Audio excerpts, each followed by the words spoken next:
A'udzu billahi minasyaitonir rajim. Bismillahirrahmanirrahim. Assalamualaikum warahmatullahi wabarakatuh. Alhamdulillahi rabbil alamin.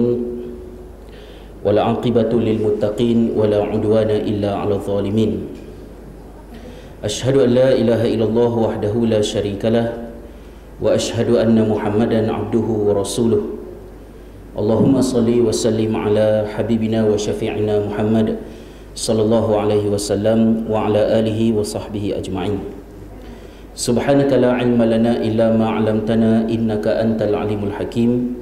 Wa la hawla wa la quwwata illa billahil aliyyil azim. Amma ba'd. Qala Allah subhanahu wa ta'ala fil Qur'anil azim, a'udzu billahi minasyaitonir rajim. Ya ayyuhalladzina amanu taqullaha haqqa tuqatih wa la tamutunna illa wa antum muslimun. Wa qala Allah subhanahu wa ta'ala, ya ayyuhan nasu taqu rabbakumul ladzi khalaqakum min nafsin wahidah wa khalaqa minha zawjaha wa batha minhuma rijalan katsiran wa nisaa wattaqullaha alladzi tasaaluna bihi wal arham innallaha kana 'alaikum raqiba. Wa qala Allah subhanahu wa ta'ala, ya ayyuhan nasu taqu ya ayyuhalladzina amanu taqullaha wa qulu qawlan sadida yuslih lakum a'malakum wa yaghfir lakum dhunubakum wa man yuti'illaha wa rasulahu faqad faza fawzan 'azima. Shadaqallahul 'azim. Tuan-tuan dan puan-puan, muslimin dan muslimat yang dirahmati Allah Subhanahu wa taala sekalian, alhamdulillah kita rafakkan rasa kesyukuran yang setinggi-tingginya kepada Allah Subhanahu wa taala. Pada malam ini kita berkesempatan untuk bertemu dan saya juga selepas 2 bulan tidak dapat hadir. Bulan pertama tak dapat hadir, bulan kedua minta cuti. Dan memaklumkan pada Jawatankuasa Surau untuk sambung balik pada bulan Januari, iaitu pada malam inilah. Dan alhamdulillah sampai, walaupun sebenarnya nak datang ke Surau An-Naim ni kena kuat semangat, kerana perjalanan yang jauh, taklah jauh sangat, tapi sebab menempuh Kuala Lumpur, jadi susah nak jangka. Trafik peruntukan sejam pun kadang-kadang tak cukup, 2 jam banyak sangat pula kan. Jadi ala kulli halnya teringat saya kepada satu peristiwa yang diceritakan oleh Kathir bin Qais berkenaan dengan Abu Darda, di dalam suatu peristiwa ketika Abu Darda berada di Syam. Dia telah didatangi oleh seorang lelaki daripada Madinah, dan lelaki daripada Madinah itu berkata, aku datang untuk bertemu dengan tuan, saya datang nak jumpa dengan tuan ni sebab saya mendapat tahu bahawa tuan mendengar daripada Nabi SAW hadis sekian-sekian. Jadi Abu Darda ni tanyalah, sebab tu je ke datang ke Syam ni kan? Tak ada sebab yang lain ke? Adakah untuk tujuan perniagaan? Dia kata tak ada, memang dia datang kerana nak mendapat kepastian tentang riwayat ini yang dia difahamkan, ia didengar oleh Abu Darda daripada Nabi SAW.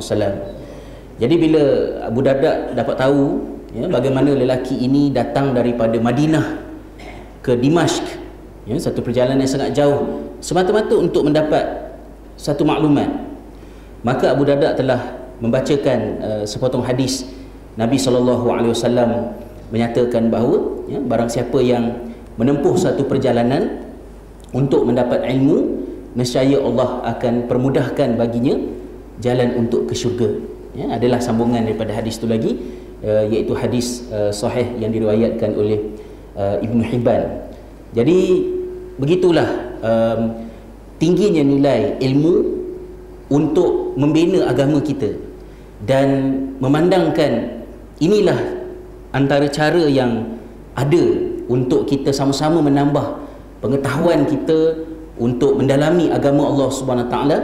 Maka kita bermohonlah kepada Allah supaya pengorbanan masa, kesusahan tuan-tuan dan puan-puan untuk hadir, macam saya tak apalah, saya memang kena datang. Kalau saya tak datang rosak majlis, tapi tuan-tuan dan puan-puan kalau tak datang pun tak sedar pun tak datang, tapi datang. Saya selalu kagumlah dengan orang-orang yang datang majlis ilmu ni. Kalau saya nak datang sebagai orang yang hadir pun terfikir juga, rajin tak saya sebagai penceramah, rajin lah sebab dah berjanji nak datang kan. Jadi kita mohonlah kepada Allah SWT supaya perkara ini diganjarkan dengan sebaik-baiknya, diterima sebagai ibadah di sisi Allah SWT, insya-Allah.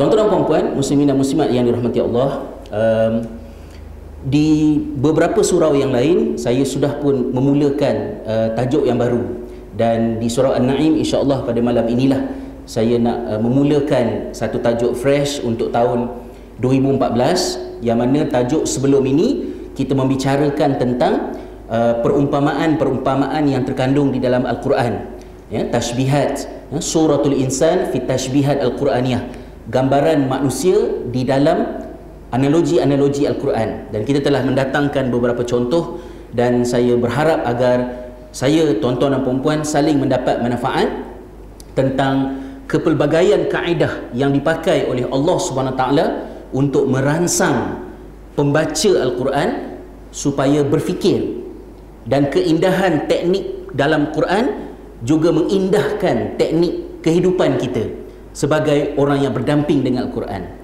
Pada malam ini kita nak beralih kepada tajuk yang baru dengan izinnya, untuk sama-sama kita menyentuh satu kitab kecil yang telah dikarang oleh Syekh Yusuf Al-Qaradawi, lama, lebih kurang pada tahun 1978, dan agak menghairankan juga bagi diri saya secara peribadi, dalam banyak-banyak kitab yang dikarang oleh Syekh Yusuf Al-Qaradawi, kenapakah kitab ini tidak begitu popular, tidak begitu menjadi sebutan, sedangkan nasihat-nasihat yang beliau sampaikan di dalam kitab ini sangat relevan, dan saya rasa macam kita sedikit terlambat, tak sedikit lah, 40 tahun terlambat, ya, 30 tahun lebih terlambat, mengabaikan saranan-saranan yang telah diberikan oleh Syekh Yusuf Al-Qaradawi dalam kitab tersebut, iaitulah kitab yang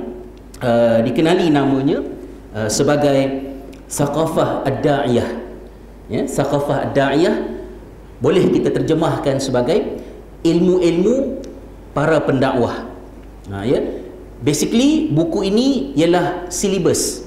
Buku ini menjelaskan tentang apakah ilmu-ilmu yang perlu ada bagi umat Islam supaya mereka dapat berperanan dengan baik pada menggalas tugas dakwah. Ya, ada beberapa buku yang lebih kurang serupa yang dikarang oleh ulama lain. Misalnya almarhum Said Hawa, ya, ada mengarang sebuah kitab yang dekat temanya macam buku ni, iaitulah Jundullah Thaqafatan wa Akhlaqan, ya, tentera Allah, aspek keilmuan dan akhlak. Tetapi saya memilih untuk memakai buku Syekh Yusuf Al-Qaradawi atas beberapa sebab. Yang pertamanya, Syekh Said Hawa yang saya sebutkan tadi, dia tidak begitu terkenal sebagaimana terkenalnya Yusuf Al-Qaradawi. Kalau Said Hawa ni, yang kenal dia mungkin orang-orang yang menyertai gerakan Islam, terbabit dengan usrah-usrah, membaca kitab-kitab yang dikarang oleh ulama-ulama yang memimpin perjuangan Islam. Mungkin dia jumpalah nama Said Hawa. Tapi kalau macam kita-kita ni mungkin jarang dengar, ya, nama Said Hawa. Itu yang sebab yang pertama. Kemudian yang kedua, Syekh Yusuf Al-Qaradawi adalah ulama yang banyak dikenali, khususnya pada masa ini, dan dia dikenali oleh kawan dan lawan. Orang yang tak suka dia pun kenal dia, orang yang tak suka dia pun kenal dia. Jadi senang kerja sikit lah, ya. Kalau Syekh Hawa kan nak kena perkenalkan panjang lebar pula siapa Syekh Hawa ni, Syekh Al-Qaradawi ni, yang tu lah, ya, yang macam ada dalam kepala tuan-tuan perempuan tu, yang tu lah dia. Jadi dia telah memberikan saranan berkenaan dengan ilmu-ilmu yang diperlukan untuk orang Islam buat kerja dakwah. Jadi tajuk ni taklah besar sangat. Saya menjangkakan mungkin lebih kurang dalam 5-6, habislah setengah tahun, ya, 5-6 pertemuan selesailah kot tajuk ni, ya, kerana di dalamnya Syekh Yusuf Al-Qaradawi membicarakan tentang 6 jenis ilmu, ya, 6 kategori ilmu untuk kita bicarakan. Mungkin kita pergi pada bahagian yang pertama, ya, tuan-tuan puan, kita bercakap awalnya dulu, buku ni disasarkan kepada pendakwah. Macam saya pernah sebutkan beberapa tahun yang lepas, tak tahulah tahun berapa, dakwah ni termasuk di antara keganjilan umat di akhir zaman. Kalau sebut solat, orang tu semayang ke tak semayang, bagi dia semayang memang topik Islam. Kalau haji, orang pi haji ke orang tak pi haji, dia terima itu ialah topik Islam. Tapi tajuk dakwah ada pelbagai konotasi, ada pelbagai bentuk cara fikir yang menyebabkan dakwah ni boleh kita rasa ia bukan hal kita. Dakwah ialah kerja orang keluar 40 hari. Dakwah ialah kerja ustaz-ustaz. Dakwah ialah kerja orang pakai serban dengan jubah. Dakwah ialah kerja orang sekian-sekian. Jadi ada pelbagai sudut untuk dakwah itu kita rasa bukan hal kita. Malah dakwah juga digantikan dengan terma-terma yang lebih popular. Contohnya mungkin kalau kita nak buat kerja dakwah, orang interpret dakwah kita sebagai jaga tepikan orang, contohnya lah. Jadi susahlah sikit dakwah ni nak dipandang sebagai tanggungjawab. Tetapi tuan-tuan dan puan-puan, secara ringkasnya kita katakan bahawa tahun ini 1435 Hijriah. Artinya junjungan Nabi Muhammad sallallahu alaihi wasallam hidup kira-kira 1400 tahun lebih yang lalu, iaitu satu tempoh yang sangat panjang. Sering saya ulang bahawa jarak di antara Nabi Isa dengan Nabi Muhammad alaihi wassalatu wassalam ialah kira-kira 570 ke 600 tahun. Maknanya dalam tempoh 600 tahun dah cukup dah untuk masyarakat begitu rosak sehingga perlu datang seorang Rasul untuk panggil balik manusia kepada agama Allah. Sedangkan jarak di antara baginda dengan kita sekarang 1400 tahun. Kalau dari segi nisbahnya, ia seperti seolah-olah macam dah kena ada 2 kali Rasul datang untuk ajak kita balik pada syariat Allah, nak menggambarkan jauhnya kita daripada Nabi SAW. Dan jauh ini bukan jauh yang sebarangan.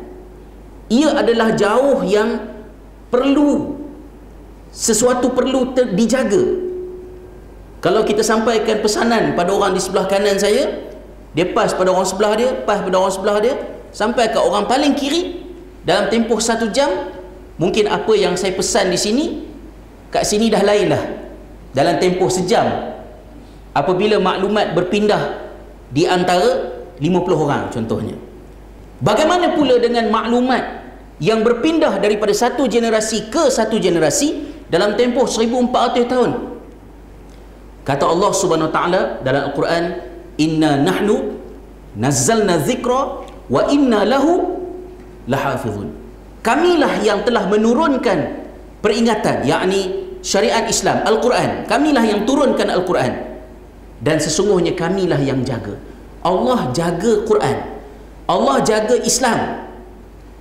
Tetapi Islam yang kita amalkan, kita kena berusaha untuk memastikan adakah Islam kita Islam yang tu.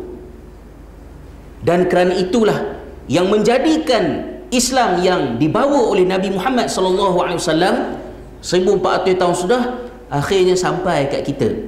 Saya tengok minggu lepas kot, saya tengok satu video dekat YouTube, Islam di Papua New Guinea.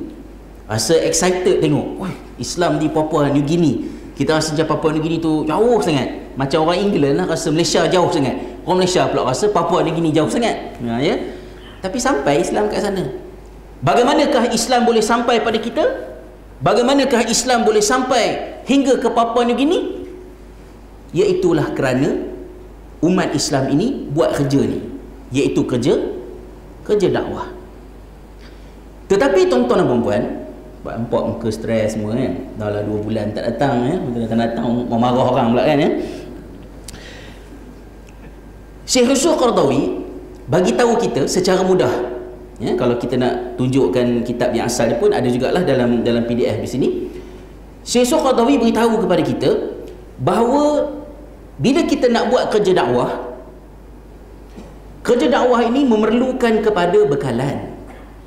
Ada 3 bekalan yang diperlukan, kata Syekh Al-Qaradawi dalam kitab yang saya sebutkan tadilah. Iaitulah yang pertamanya bekalan iman, yang keduanya bekalan akhlak, dan yang ketiganya bekalan ilmu. Tahun 2014 ni saya rasa memang orang sibuk berdakwah. Sebab itu selain daripada 7-Eleven dan kedai mamak, Facebook dan Twitter pun 24 hours. Dakwah kerjanya, bercakap tak berhenti bercakap, ada je benda nak komen. Semua orang nak menyampaikan sesuatu, semua orang nak beri pendapat, dan mungkin benda yang nak dibuat itu alasannya ialah saya nak berdakwah. Maka kata Syekh Al-Qaradawi, dakwah yang nak disampaikan oleh seorang da'i, seorang Muslim, dia perlu membekalkan dirinya dengan 3 benda yang perlu dipakai dalam dakwah itu tadi. Iaitulah yang pertamanya bekalan iman. Kita ringkas sebab fokus kita pada bahagian yang ketiga tu. Yang pertamanya ialah bekalan iman. Bila nak buat kerja dakwah, dakwah memerlukan kepada iman. Kata Luqman dalam Al-Quran, nasihat kepada anaknya, wa'mur bil ma'ruf wanha 'anil munkar wasbir 'ala ma asabak inna dzalika min azmil umur. Wahai anak anda, serulah manusia kepada kebaikan, cegah manusia daripada kemungkaran, dan masa buat kerja tu bersabar, kerana kerja itu memerlukan kepada keazaman yang besar.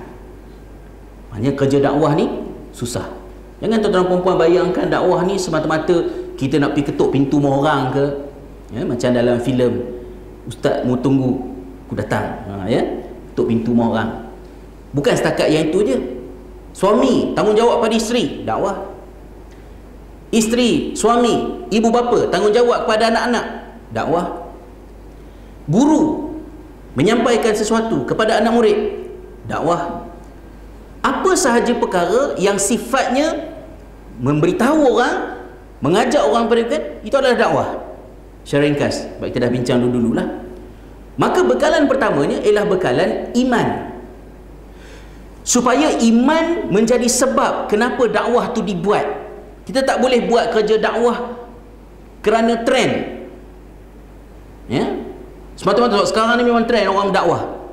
Sekitar tahun 1990-an dulu ada satu lagu nasyid menggambarkan tentang betapa makmurnya kerja dakwah sekarang. Kebangkitan Islam sudah makin ketara, amalannya makin pesat di mana-mana. Jadi saya dengar tu macam terbayang pelangi, belon semua terbang. Sebab lagu dia macam rancak cerita tentang dakwah berkembang. So kita pun nak buat kerja dakwah, tapi kita tak boleh buat kerja dakwah semata-mata kerana ikut trend. Masa saya duduk di UK dulu, UK Island dulu, ada di kalangan mahasiswa-mahasiswi yang semangat nak buat kerja dakwah. Kenapa semangat nak buat kerja dakwah? Ikut trend. Kenapa nak join kumpulan dakwah, kerja dakwah ni?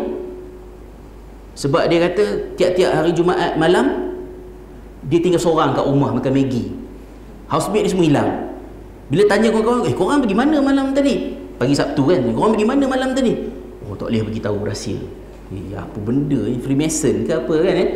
Tahun bulan depan tanya lagi, tak boleh beritahu, tak sampai makam lagi. Tak boleh beritahu. Dalam beritahu, oh pergi usrah. Nak buat kerja dakwah. Jadi dia dah tak larat dah makan Maggi tiap-tiap Jumaat malam. Dia kata aku pun nak join juga usrah lah. Dia pun join lah usrah. Tapi bukan atas apa yang dia imani, tetapi kerana mengikut trend. Sampai satu peringkat mungkin dia akan tinggalkan kerja dakwah. Saya tak nak memanjang lebarkan sangatlah tentang hal ini, tetapi dakwah memang memerlukan kepada kekuatan iman supaya sustain, istiqamah. Kalau saya fikir balik, macam saya pernah sebut dulu, zaman-zaman saya subjek kepada dakwah, saya ialah orang yang didakwah. Belajar sekolah, duduk kat lantai dengar ustaz-ustaz ceramah. Saya rasa tahun 1990-an tenang dengan perkembangan Islam, seronok tengok perkembangan Islam tahun 1990-an. Masa zaman orang buat kerja dakwah, saya didakwah. Tapi bila masuk tahun 2000 sampai 2014 ni, saya pula jadi pendakwah. Saya rasa macam Malaysia ni makin huhara. Jadi saya fikir, adakah saya punca dakwah, saya menjadi punca Malaysia jadi teruk? Dulu saya tak berdakwah, Malaysia okey. Tapi bila saya start buat kerja dakwah, makin teruk Malaysia. Sampai atas peringkat rasa macam give up. Rasa macam nak bakar pasport.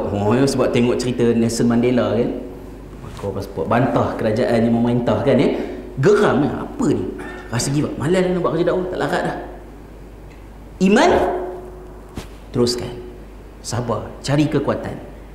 Dan kita telah sebutkan dalam pertemuan-pertemuan yang lepas bagaimana keimanan kepada Allah lah yang membolehkan kita continue ada kekuatan, ada harapan, ada keyakinan. Ya, Pak Mat yang duduk atas bumbung rumah banjir kan, saya sebut dulu. Ya, banjir, telefon bomba, tolong datang selamatkan saya dengan keluarga ni, air dah naik sampai ke bumbung. Kat mana Pak Mat? Alamat? Kampung Tengah, belakang surau. Sekian-sekian. Baik, 2 jam lagi kami datang, kata bomba. Walaupun 2 jam lambat, tapi sebab ada maklumat, dia ada keyakinan bahawa dia akan diselamatkan. Bila dia ada keyakinan, Pak Mat ada harapan. Pasti, tengok jam, walaupun air dah naik sampai ke buku lali, tak apa. Dia kata 2 jam, tinggal lagi sejam sampai ni. Dia ada keyakinan, ada harapan. Dan bila ada harapan, ada kekuatan untuk bertahan. Berbeza dengan Pak Din, ya, baru nak bagi tahu suruh selamat. Alamat mana? Alamat saya, bateri habis. Tak sempat nak sebut alamat. Mungkin pasukan keselamatan ada kat belakang pokok je, tapi kerana tidak ada maklumat, dia tidak ada keyakinan adakah dia akan diselamatkan. Bila tidak ada keyakinan, tak ada harapan. Bila tak ada harapan, tidak ada kekuatan. Sebelum dia mati lemah, dia terjun dalam air, bunuh diri. Nauzubillah. Itulah pentingnya dalam hidup ini kita kekal ada harapan dan keyakinan supaya kita ada kekuatan untuk terus buat kerja dakwah. Itu bahagian yang pertama. Perkara kedua yang menjadi bekalan bagi tugas dakwah ialah bekalan akhlak. Ni semua tajuk ngantuk ni lah, introduction ni tajuk ngantuk kan. Buat kerja dakwah kena ada bekalan akhlak. Sekarang ni banyak majlis ilmu, banyak orang buat kerja dakwah, orang semakin datang kepada Islam. Bagaimana kita nak mengukur hasil daripada duk datang kuliah maghrib tiap-tiap malam? Macam surah An-Naim tiap-tiap malam ada kuliah kan. Kita datang duk dengar ceramah ni, macam mana kita nak mengukur ianya berhasil? Tak nak lah tiap-tiap malam datang masjid, akhirat esok kosong, tak ada hasil. Rupa-rupanya datang masjid buang masa je, sandung-sandung penuh-penuh, fikir okey azan jom mayang, doa balik, tak ada hasil. Macam mana nak mengukur hasil? Kata Fathiyakan dalam buku Apa Erti Saya Mengandung Islam, ni tajuk tahun lepas, 2 tahun lepas, Al-Khuluqul Karim huwa al-hadaful asasi li risalatil Islam kama abbaraha Rasul sallallahu alaihi wasallam wa innama bu'ithtu li utammima makarimal akhlaq. Kata Fathiyakan, akhlak yang mulia adalah objektif paling asas agama Islam. Kerana itulah Nabi SAW sebut dalam sepotong hadis, sesungguhnya aku ini diutuskan untuk menyempurnakan akhlak yang mulia. Tujuan agama ni datang, akidah betul, ibadah sahih, supaya melalui semua itu kita menjadi manusia yang berkualiti. Dan kualitinya bagi manusia, kalau durian, kualiti dia tekstur, isi dia, kepahitan, kelemakan, kemanisan dan baunya, itu kualiti durian. Kualiti kereta, enjin, berapa saat 0 km sejam boleh naik sampai 140. Itu akan menentukan kereta tu RM40,000 ke ataupun RM140,000 selain daripada cukai kerajaan lah. Ya. Nilai manusia kat mana? Nilai manusia pada akhlak. Maka kalau kita nak tahu, kita duk mengaji agama, kita duk datang menuntut ilmu, menadah kitab, hasil ke tidak berhasil, Nilaikan pada akhlak. Dan akhlak inilah tajuk yang boleh menyebabkan keyakinan kita goyah melihat kepada krisis. Saya dah sebulan lebih dah tutup Facebook page, tutup. Tak larat lah. Tak larat tuan-tuan dan puan. Sebab saya rasa di Malaysia, bukan Malaysia, orang Malaysia setiap saat mencarut. Bila orang Malaysia dah ngantuk pukul 2 pagi sekarang, orang Malaysia tidur berhenti mencarut, orang Malaysia di UK pula sambung mencarut. Bila orang Malaysia di UK dah letih tidur, orang Malaysia di Amerika pula sambung mencarut. Bila orang Malaysia di US tidur, orang Malaysia di Australia, New Zealand pula bangun pagi mencarut. Lepas tu bila orang Malaysia di Malaysia bangun pagi, sambung balik mencarut. Bila setiap saat mencarut, Allah cabut rahmat daripada negara kita. Orang tak tenang, tak tenteram duduk negara. Rumah besar beratus-ratus ribu tak selamat. Tiba-tiba belok tadi, ada pula Pak Gad ke tu. Hari tu tak ada. Kena boh Pak Gad. Kunci rumah dah besar penumbuk dah. Tak tenang. Sampai dekat setengah-setengah surau, Surah Naim start malam ni lah kan. Saya sampai cakap, saya tanya, tuan-tuan dan puan, ada akaun Facebook tak? Kalau ada akaun Facebook, soalan yang keduanya ialah, perangai dekat dalam Facebook tu sama tak macam kat surau ni? Ya, macam kat surau ni kita semua baik kan? Baik. InsyaAllah. Tapi dalam Facebook, ya Allah, mulut longkang, menyindir, memaki, mengutuk. Saya sampai fikir, kawan saya lah, doktor, psikiatris, dia nampak saya dah teruk sangat, depressed. Dia kata, "Walau Ustaz, forget it, don't read, jangan baca komen-komen tu." Dia kata, betul lah, saya memang berhenti daripada membaca.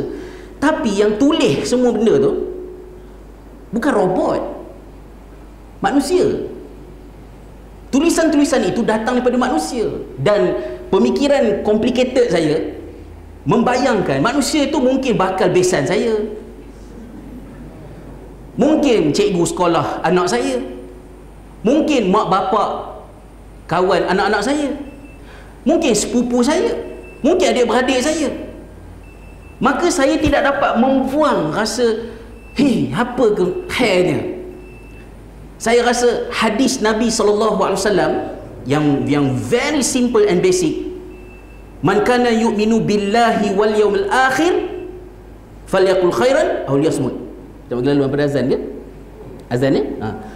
Berkatalah yang baik ataupun diam. Sentuh sikit ya untuk bagi-bagi ni bila laluan pada azan insya-Allah. Wallahu a'lam.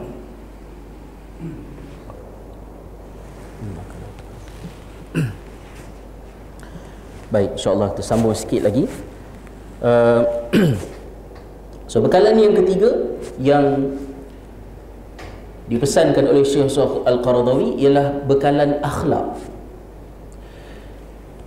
Krisis pada akhlak dia. Sehingga saya rasa kalau kita ada terbabit dalam benda-benda macam tu, Facebook, WhatsApp, semua benda nak cakap, semua benda nak komen. Nabi dah sebut dalam hadis yang saya sebutkan tadi, siapa yang beriman kepada Allah dan hari akhirat, cakap yang baik. Kalau tak ada benda baik nak cakap, diam.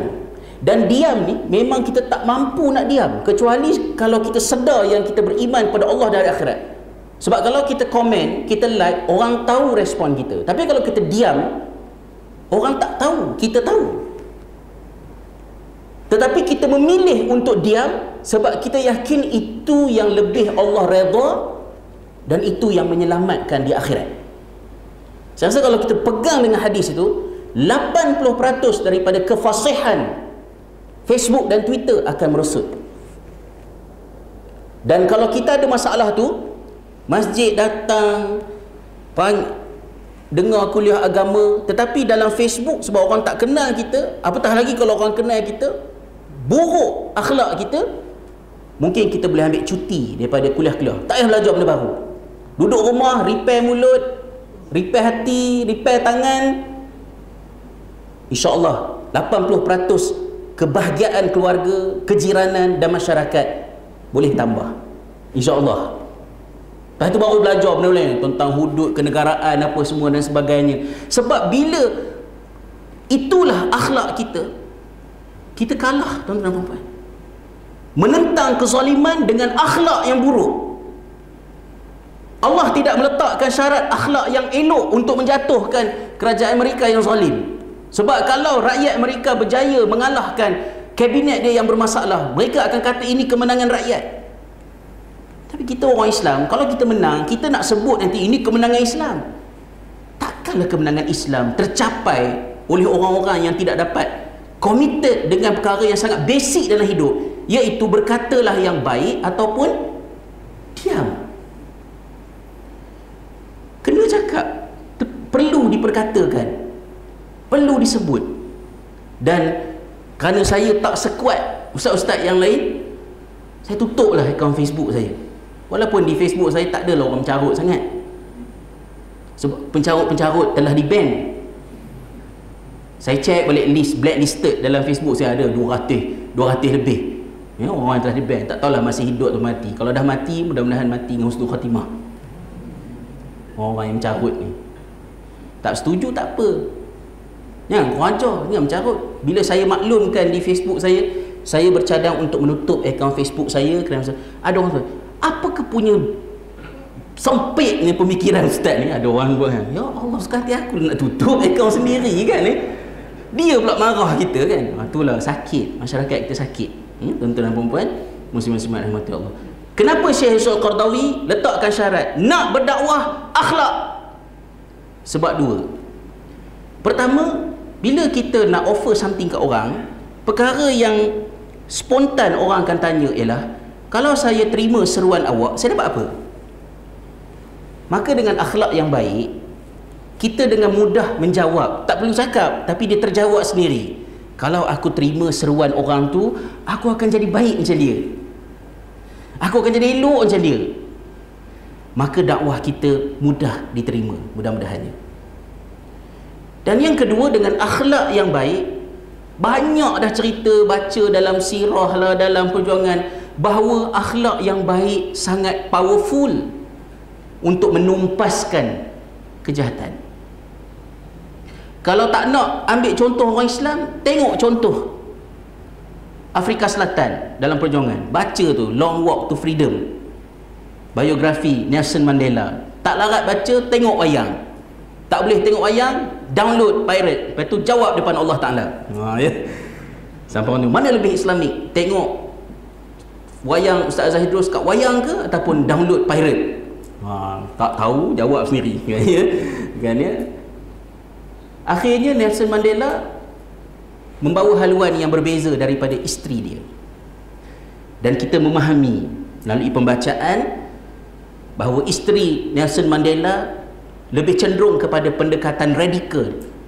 Kezaliman, kejahatan dilawan dengan keganasan, sebab dia berada di jalanan puluhan tahun ketika suaminya dipenjarakan. Manakala Nelson Mandela yang berada dalam penjara mempunyai ruang yang cukup untuk mematangkan, menenangkan fikirannya bahawa kejahatan kalau dibalas dengan kejahatan tidak akan berhenti, sehinggalah kejahatan dibalas dengan sesuatu yang lebih baik. Maka kata Syekh Al-Qaradawi, dakwah perlu kepada akhlak. Dan tuan-tuan dan puan-puan, tanda keberagamaan kita berhasil ialah apabila dengan agama kita, kita jadi orang yang elok perangainya. Janganlah minta orang lain tolong evaluate kita, kita evaluate diri kita sendiri. Bekalan yang ketiga yang diperlukan untuk menjayakan dakwah, kata Syekh Yusuf Al-Qaradawi dalam buku ini, masih di peringkat mukadimah, ialah bekalan ilmu. Bahawa dakwah perlu kepada ilmu. Mungkin ada orang kata, Nabi SAW sebut, balighu anni walau ayah, sampaikanlah daripadaku walaupun satu ayat. Takkan nak tunggu sampai dapat degree baru nak buat kerja dakwah? Ya betul tuan-tuan dan puan-puan. sampaikanlah daripada ku walaupun satu ayat. Tapi kalau lepas 40 tahun masih satu ayat juga yang tahu, apa jadinya masalahnya? Patutnya dah lepas 40 tahun tu at least ada 40 ayat, setahun satu ayat. Slow betul, setahun satu ayat je. At least ada 40. Tapi kalau dah berpuluh-puluh tahun dakwah rancak, menuntut ilmu tak rancak, akhirnya seruan kita jadi seruan bankrupt, menjadi seperti tikus membaiki labu. Niat baik nak repair labu, lagi repair lagi rosak labu. Kita niat baik, semua orang kena buat kerja dakwah, bagus. Dulu orang tak berani cakap pasal agama, diam. Ustaz yang paling boring di negeri Perak tidak ada masalah untuk terus berceramah di masjid, orang dengar. Pasal orang tak tahu. Tak apalah, walaupun lah terangguk-rangguk dengar, tapi sebab tak banyak pilihan, sabar dengar. Masa saya kecil-kecil tu, saya tak pernah dengar orang mengumpat, ustaz ni best, ustaz ni tak best, ustaz ni sedap, ustaz ni tak sedap. Ada banyak ilmu datang, walaupun ya Allah letih dengar ni kan ya. Tapi sekarang ni kita rasa agama bukan lagi eksklusif milik orang agama. Semua orang perlu berperanan dengan peranan agama. Itu satu kesedaran yang harus disambut dengan syukur. Tapi kesedaran itu tidak boleh terbentuk separuh masa. Bila semua orang sedar kita ada tanggungjawab dakwah, kita juga perlu sedar kita ada tanggungjawab untuk cari ilmu. Syekh Qaradawi kata dakwah itu sifatnya ialah memberi. You are offering something to others, you are giving something to others. Dan untuk memberi sesuatu kepada orang, kita kena adalah benda tu. Pepatah Arab kata faqidu syai' la yu'tih. Orang yang tak ada satu benda tak boleh beri benda tu. Pegang betul-betul, balighu anni walau ayah, sebagai motivasi untuk menyampaikan dakwah di peringkat awal kesedaran Islam. Tetapi balighu anni walau ayah bukan satu je hadis dalam Islam. Rasulullah perintahkan talabatul ilmi faridatun ala kulli muslim wa muslimah. Menuntut ilmu itu fardu ke atas muslim dan muslimah. Maka kena tambah ilmu. Maka tuan-tuan dan puan-puan, saya sebagai penulis, saya mesti imbangkan antara menulis dengan membaca. Asyik menulis je, 10 majalah panggil jadi kolumnis, terima, buku tak baca. Akhirnya saya menjadi penulis yang bankrupt. Saya sebagai seorang pendakwah tak buat homework, buku baru tak baca, ilmu tak tambah, duk ulang lah datang ke masjid, orang muntah dah. Jadi pendakwah yang bankrupt. Dan kita secara kolektif dia sebagai umat, bila kita rancak berdakwah tapi tak rancak menuntut ilmu, dakwah kita merosakkan. Maka Syekh Yusuf Al-Qaradawi tahun 1978 menyatakan kepada kita bahawa semua Muslim adalah pendakwah dan semua pendakwah mesti berilmu. Ilmu apakah yang mereka perlukan? Baru masuk tajuk 8 minit sebelum pukul 9. Pukul 9 habis insyaAllah. Apakah ilmu-ilmu yang diperlukan? Bukan saya melirik lambat, tapi saya sampai lambat. Bagi yang baru sampai kan ilmu-ilmu yang diperlukan, Syekh Yusuf Al-Qaradawi membahagikan ilmu itu kepada 6 ilmu. Dalam erti kata yang lain, sebenarnya ini bukan hanya ilmu untuk pendakwah, tapi ini adalah ilmu yang perlu dikuasai oleh seluruh umat Islam. Dan tuan-tuan dan puan-puan boleh mendengar tajuk ini dan menghadamnya daripada pelbagai perspektif. Antara perspektifnya muhasabah diri sendiri. Adakah saya faham ilmu ni? Yang keduanya parenting. Bila anak-anak nak sambung belajar, kita mungkin boleh nampak ada dimensi-dimensi ilmu yang boleh diterukai. Saya secara peribadi juga geram dengan ustaz-ustaz yang merepek meraban, rimeh. Tapi dalam masa yang sama, saya juga tak larat dengar orang komplain pasal ustaz-ustaz tidak berkualiti. Sebab orang-orang yang komplain ustaz tak berkualiti ni, dia tak nak pun bagi anak dia jadi ustaz. Anak ada yang pandai-pandai tu, dia suruh buat engineering, dia suruh buat medicine, dia suruh buat ekonomi, dia suruh buat kos-kos yang macam tu. Ustaz-ustaz, biarlah orang yang hopeless ni belajar bidang agama. Lepas tu komplain, apalah orang agama ni sini. Tiba-tiba anak sendiri minat nak belajar agama. Oh, tak boleh. Kamu nak kerja apa? Itu soalan. Akhirnya, kritikan terhadap agamawan itu ialah kritikan yang tidak ikhlas. Kritikan hipokrit. Kerana kita tidak mahu menjadi part of the solution. Dia cuma komplain je. Maka apakah ilmu yang diperlukan? Kenapa saya malam ni macam tak cukup vitamin pula, ya? So nak marah je rasa kan, ya? Panas kepala, ya? Dalam seminggu dua ni tension, ya? Tengok keadaan di negara kita lah, ya? Saya fikir masa saya kecil-kecil, sebab saya pun bukan, saya budak lagi kan, dibandingkan orang lebih senior. Dulu-dulu saya rasa perbezaan pendapat politik ialah perkara biasa, ya? Ada orang pendapat macam ni, ada orang pendapat macam ni. Tapi rakyat tidak diperbodohkan. Diperbodohkan tu yang tak larat tu. Rasa macam diperbodohkan, ya? Merujuk apa? Apalah, ya? Yang tu lah, yang tu. Kan, ya? Maka ilmu-ilmu yang diperlukan untuk buat kerja dakwah ni ada 6, kata Syekh Qaradawi. Artinya, untuk melengkapkan keilmuan seorang Muslim, 6 ilmu ini perlu dimesrakan, diintegrasikan, dikuasai. Paling bagus kalau setiap individu Muslim boleh grab, boleh kuasai, dapatkan tak banyak sikit daripada ke-6 cabang ilmu.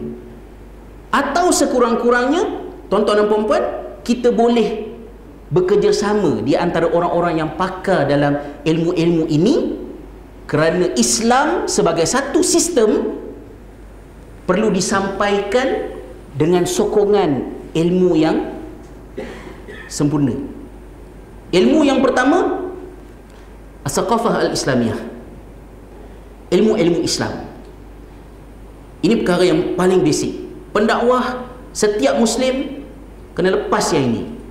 Dalam bahasa mudahnya, saqafah Islamiyah ni merujuk kepada ilmu-ilmu fardu ain, ilmu tentang Al-Quran, ilmu tentang As-Sunnah, Al-Hadith, ilmu tentang fiqh, ilmu tentang usul fiqh, ilmu tentang tasawuf, dan juga ilmu tentang sistem-sistem Islam.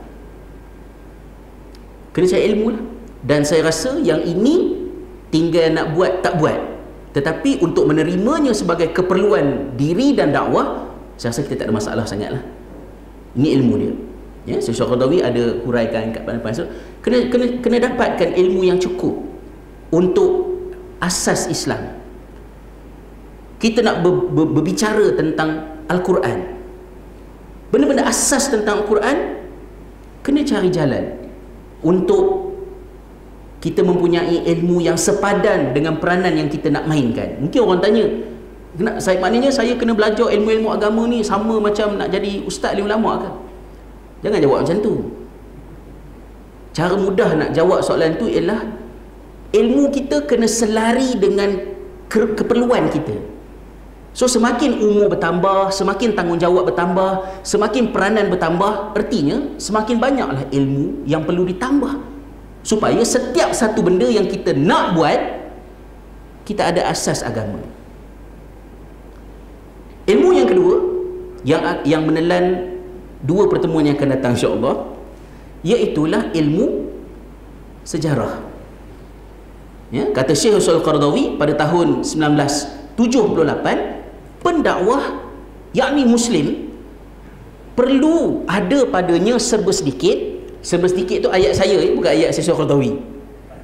Serba sedikit tu sebab nak meraihkan kita, mungkin bagi yang berminat untuk memberikan alasan, mana nak ya, Syekh Qaradawi dia tak kesian, dia kata kena ada ilmu sejarah, ya, susah ke tak susah ke, carilah jalan supaya dengan ilmu sejarah itu dakwah yang kita sampaikan adalah dakwah yang menepati pemahaman kita terhadap Islam, pemahaman yang menepati Islam di zaman Nabi SAW sampai kepada kita pada tahun 1435 Hijriah ini Maklumat-maklumat Al-Quran, As-Sunnah, kejadian, peristiwa, kemunculan mazhab, kemunculan kaum ini, kemunculan tokoh ini, tragedi ini berlaku, naiknya kerajaan, jatuhnya kerajaan, perubahan cara berfikir, perubahan cara memahami, semua itu berlaku bukan di dalam vacuum, ia berlaku di dalam sejarah.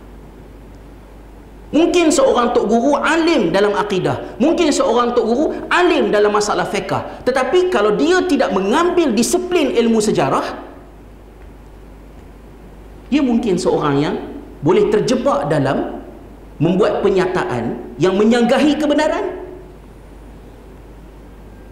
Saya pernah, terutamanya bagi kita yang petah berceramah, kalau kita tidak disiplinkan diri kita, banyak masalah timbul. Saya sekarang ni tengah musim baca doa orang kahwin.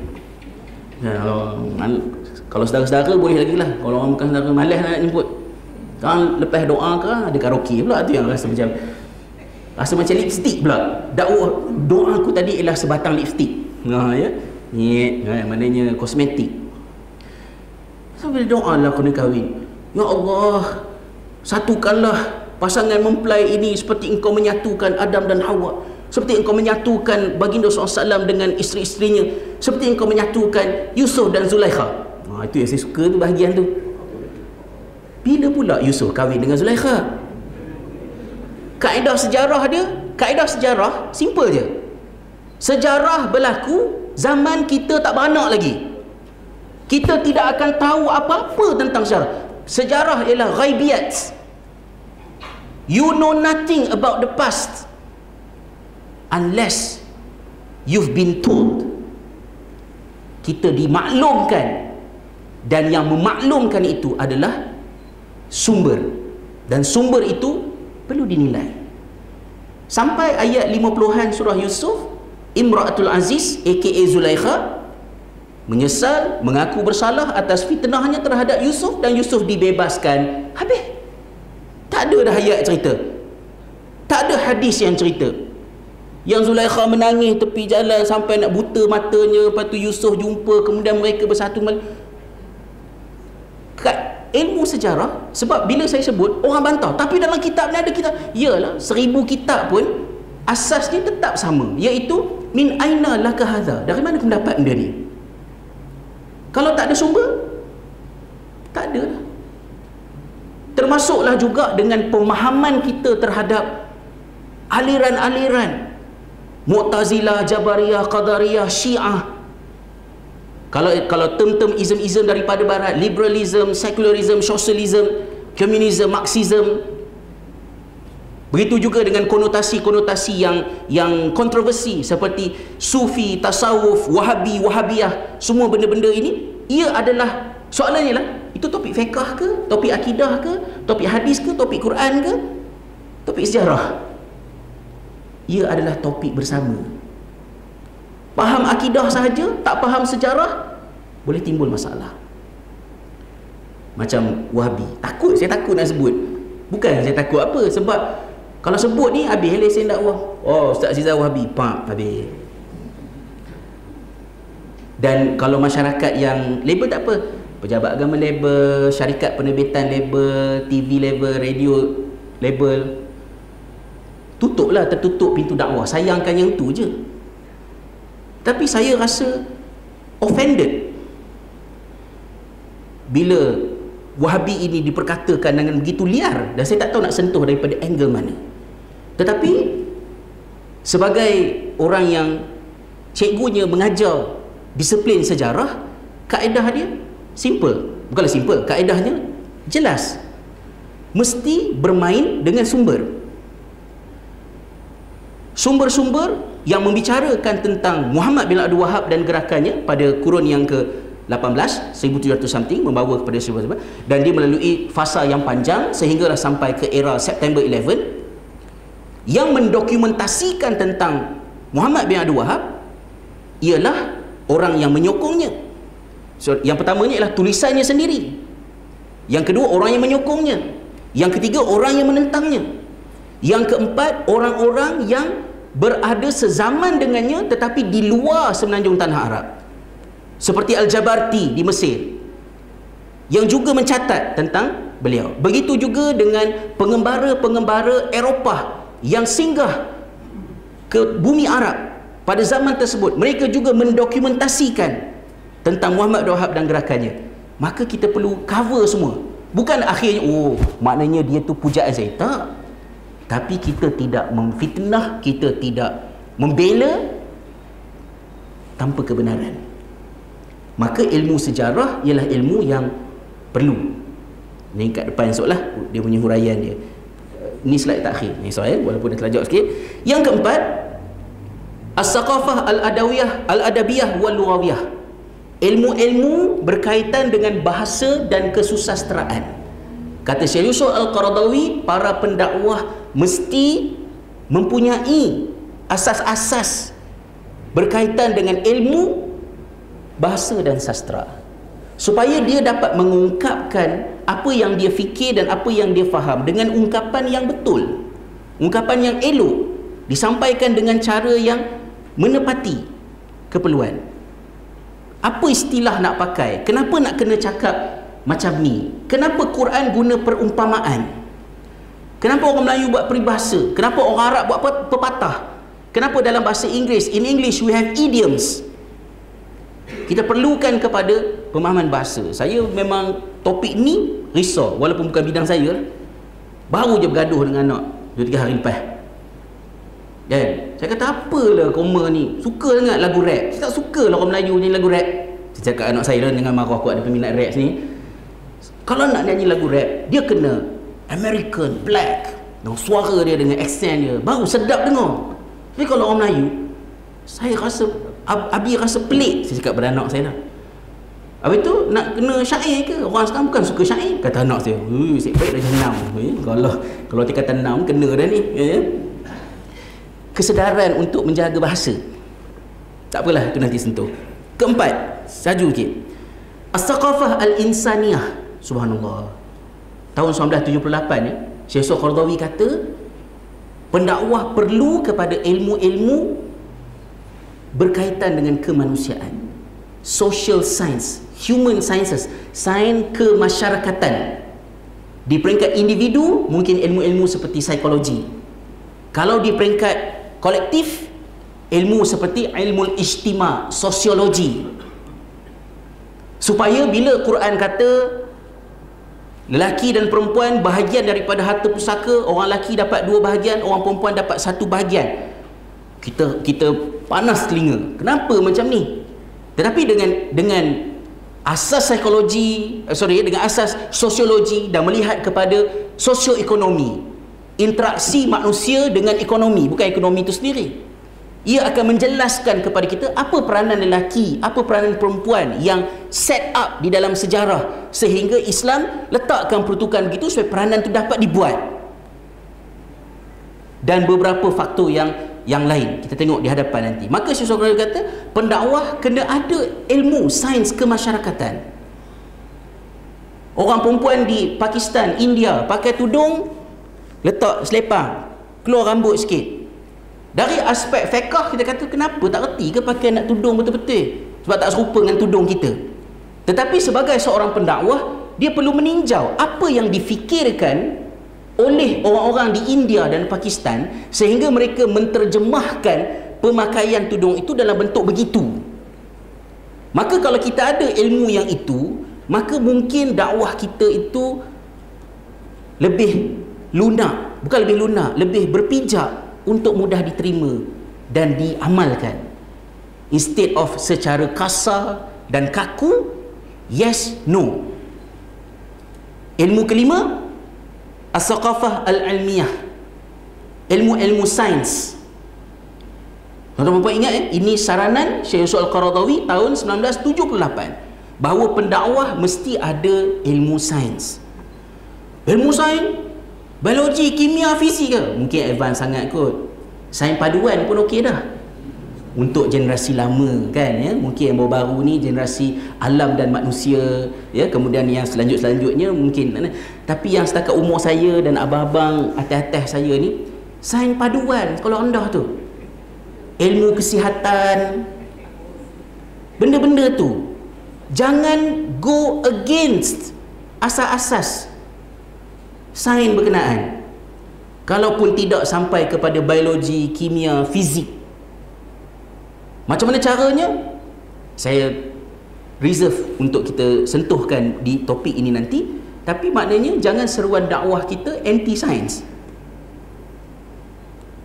Yang keenam, which is yang terakhir, as-saqafah al-waqi'iyah. Saya jenuh fikir macam mana nak terjemah dalam bahasa Melayu. Ilmu berkenaan dengan realiti.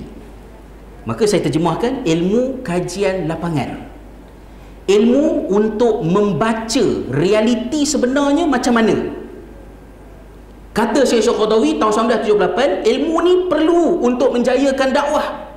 Maknanya, tuan-tuan dan puan, sekarang ni orang semaju ni suka ke tak suka dengan surah An-Naim ni?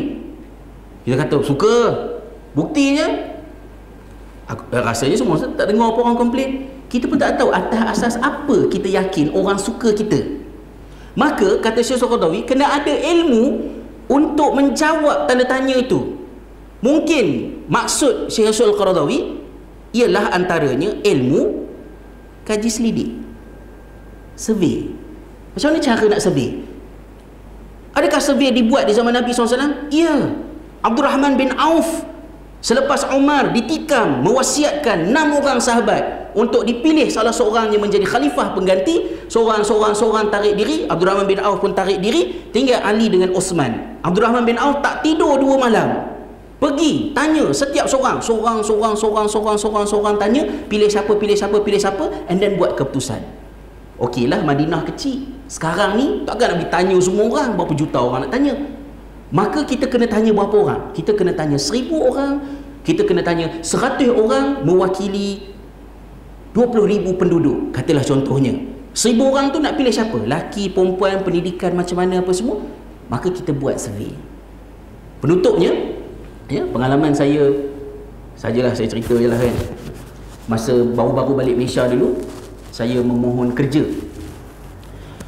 untuk bertugas sebagai pegawai penyelidik di dalam pusat penyelidikan PAS Pusat. Dalam interview yang ditanya kepada saya, sebab nak kerja sebagai penyelidik ni, soalan ditanya oleh penemuduga kepada saya.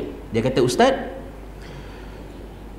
soalan saya ialah, saya ringkas sikit 9 suku lah, insyaAllah habiskan sebab slide tak pindah dah.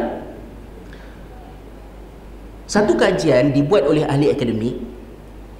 Kajian itu menunjukkan bahawa 2% daripada non-Muslim di Lembah Kelang berpendapat bahawa apa isu-isu yang dibawa oleh PAS, jangan tengok politik dia, maksud dia saya nak fokuskan pada statistik survey tadi.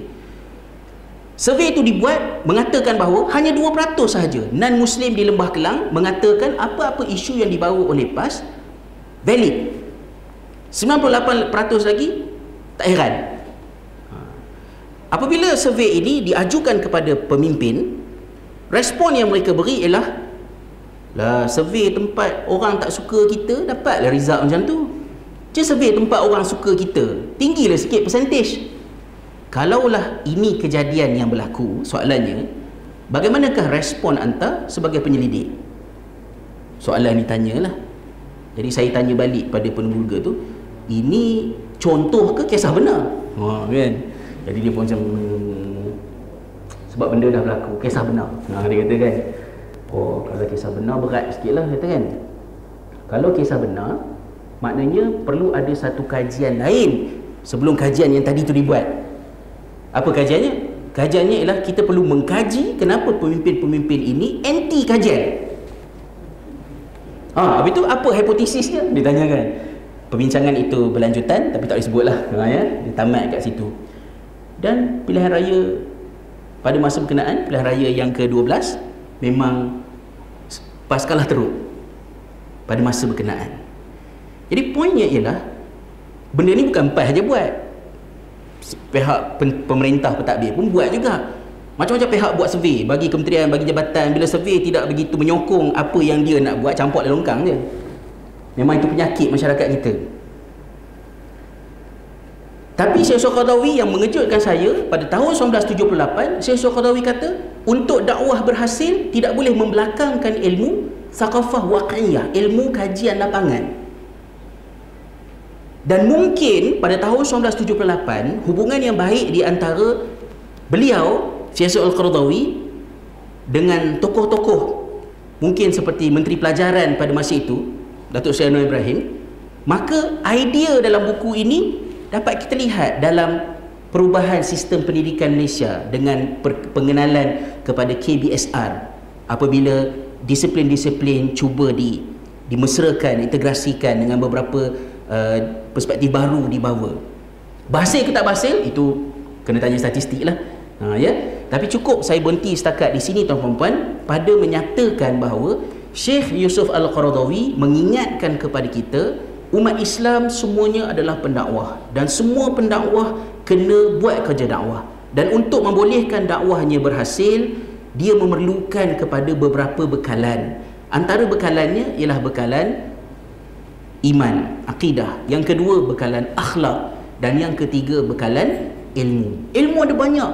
Apa ilmu yang diperlukan? Syekh Al-Qaradawi memberikan saranan. Setuju boleh, tak setuju pun boleh, tapi saranan dia at least 6 ilmu ni jangan dibelakangkan, iaitu yang pertama ilmu Islam, yang kedua ilmu sejarah, yang ketiganya ialah ilmu berkaitan dengan bahasa dan sastra, yang keempat ilmu kemanusiaan, yang kelima ilmu sains, dan yang keenamnya adalah ilmu mengkaji lapangan.